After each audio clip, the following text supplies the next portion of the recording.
11,990. It seems 90. Yes.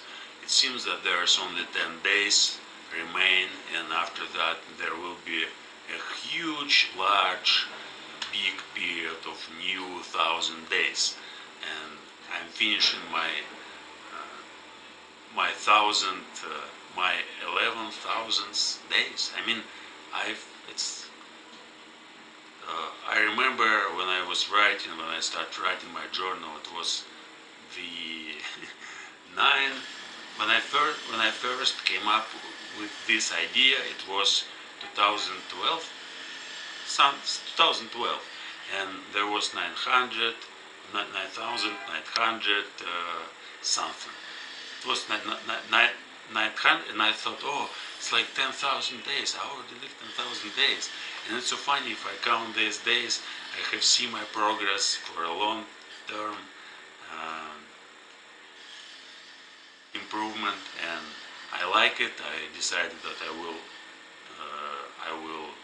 write about it in my journal, and I will count these days, and eventually now I want to focus on it more and more, because it's much better when you can say, okay, there's like, it's not a month, it's not a year, it's not some circling process, it's always you go further and further, and you can set goals for 10 days, for 100 days, for 1,000 days, and last 1,000 days I was learning English. I started probably, no, I started to learn seriously 700 days ago, approximately 700.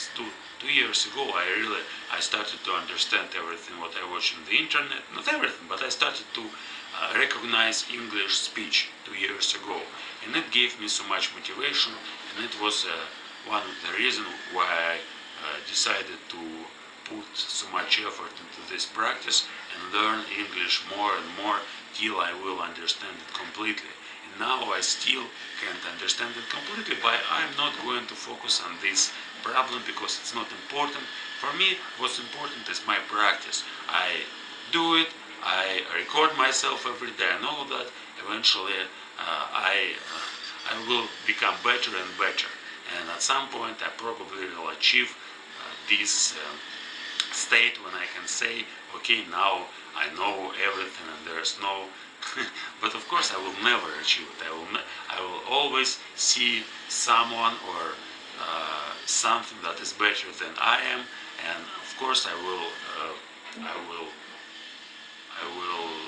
aim to become better, even if I already achieved something. Because now really I can say that after 2 years of practice I can quit English completely, and I will never forget it for the rest of my life, because I not only can understand everything I watch or to get any information I want in English language and read English books, classic books, I can also speak and write.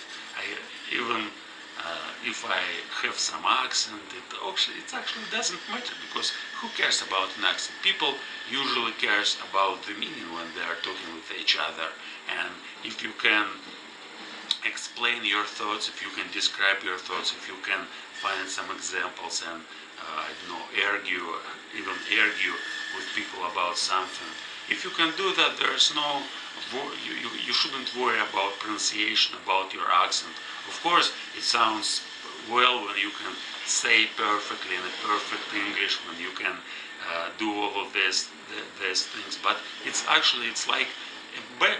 like embellishment. It's no more than embellishment, because if you really can talk comprehensive, if your speech is recognizable enough as my is for myself and for many people with whom I communicate in English, and for I can communicate with native speakers, and they at least one native speaker who is coming to my speaking club, he can understand me without any problems, and I can even argue with him about some concepts, or not only concepts, about something that happens in the reality, and I can, without even being able to understand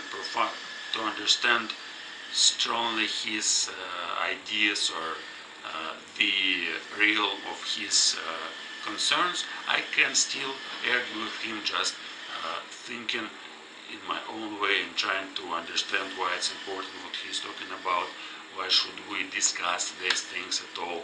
Probably we have to switch on something else, but again, doesn't matter.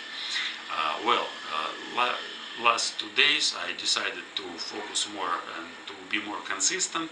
I